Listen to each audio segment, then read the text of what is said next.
Hey guys, welcome to my vlog. This is me again, Rosie, and today I will be showing you yung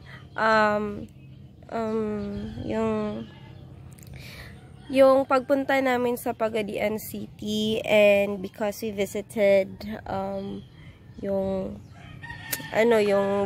one of the most important person dito sa aming workplace at because she gave birth together with his husband.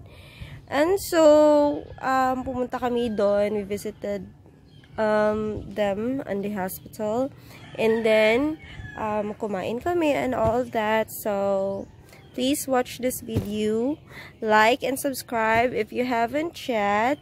And also, click on the notification bell para po ma-notify kayo sa next video ko. Thank you. That will be all. Please watch this.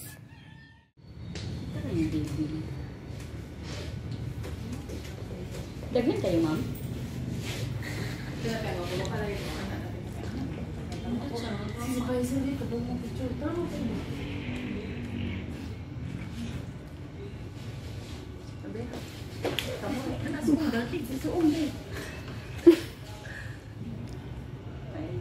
Hindi kita semua.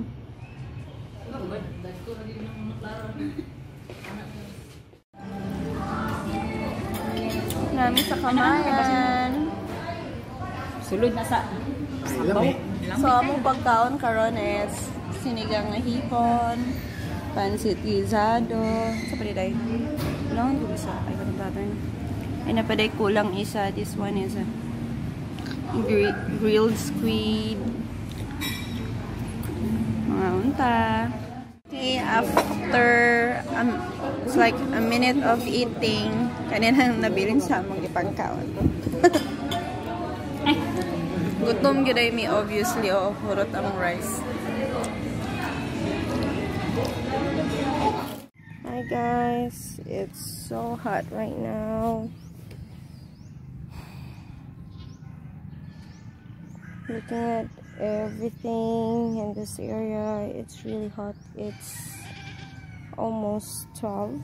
It's quarter to 12 and wala talagang magawa as of ngayon eh. Just thinking of what else can we do for the next content ng ating video. Tsaka maybe I'll show you some of the birds na nakikita ko dito. There's so many kinds of birds here, meaning talagang balance pa yung ecosystem namin dito. It's a good place though, but I think parang aalis na ako sa place na ito. I don't know. At saka yung morning, may nakita akong bird.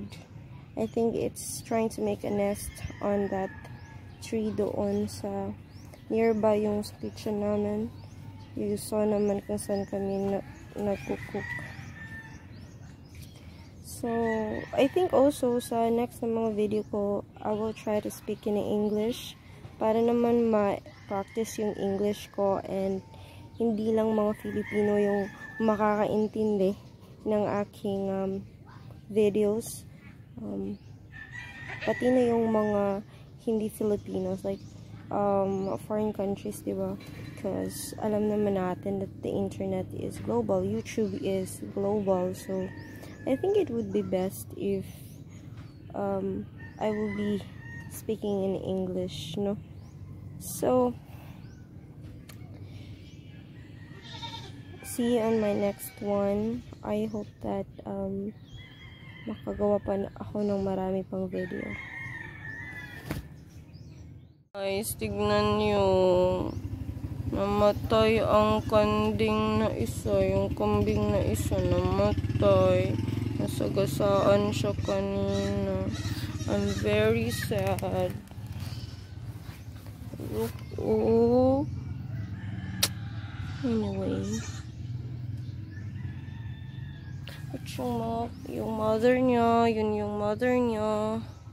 Yung mga kapatid niya, they're supposed to be very happy. Talaga ang buhay.